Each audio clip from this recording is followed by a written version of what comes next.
नमस्कार मंडळी. स्टार प्रवाहावरील लक्ष्मीच्या पावलांनी ही मालिका सध्या लोकप्रिय ठरते. ठरलं तर मग या मालिकेच्या पाठोपाठ ही मालिका लोकप्रिय ठरली. TRPच्या शर्यतीत या दोन्ही मालिकांमध्ये चुरस रंगलेली पाहायला मिळते. त्यातच आता मालिकेचा नवीन प्रोमोने सगळ्यांची मनं जिंकली आहेत. कला आणि आदित्यची वाढती जवळीक आदित्यची आई सरोजला खटकते, तर कला आदित्यच्या प्रेमात पडली आहे.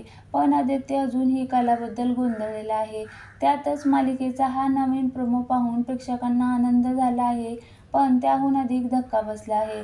प्रोमोमध्ये पाहायला मिळते की आदित्य एका फळ्यावर समानता आणि भिन्नता असं लिहितो. कला त्याला हे काय असं विचारते, तेव्हा त्याला आईचं बोलणं आठवतं. सरोज त्याला नात्यात भिन्नता असेल तर ते टिकवण्यात अर्थ नाही असं म्हणते. त्यावरून तो कलाला, आजपासून महिनाभर आपण आपल्यातील समानता आणि भिन्नता लिहायची आणि मग 1 महिन्याने ठरवायचं की हे नातं पुढे जाऊन द्यायचं की नाही.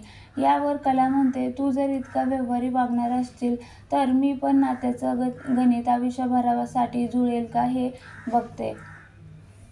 हा प्रोमो पाहून अनेकांनी कलेच्या स्पष्टपणाचे कौतुक केले आहे, पण आदित्यवर नाराजी व्यक्त केली आहे. कलेच्या तुलनेत आदित्य खूप गोंधळलेला दाखवला आहे. प्लीज आदित्य, आईचं ऐकू नको. आदित्य, आता तरी तू कलेच्या बाजूने उभा राहा, अशा अनेक कमेंट नेटकऱ्यांनी प्रोमोवर केल्या आहेत. तर कलेला बेबी नंबर 1 असं म्हणत कौतुक देखील केलं आहे. मालिकेचा हा विशेष भाग मंगळवारी 4 मार्चला प्रेक्षकांच्या भेटीस येणार आहे.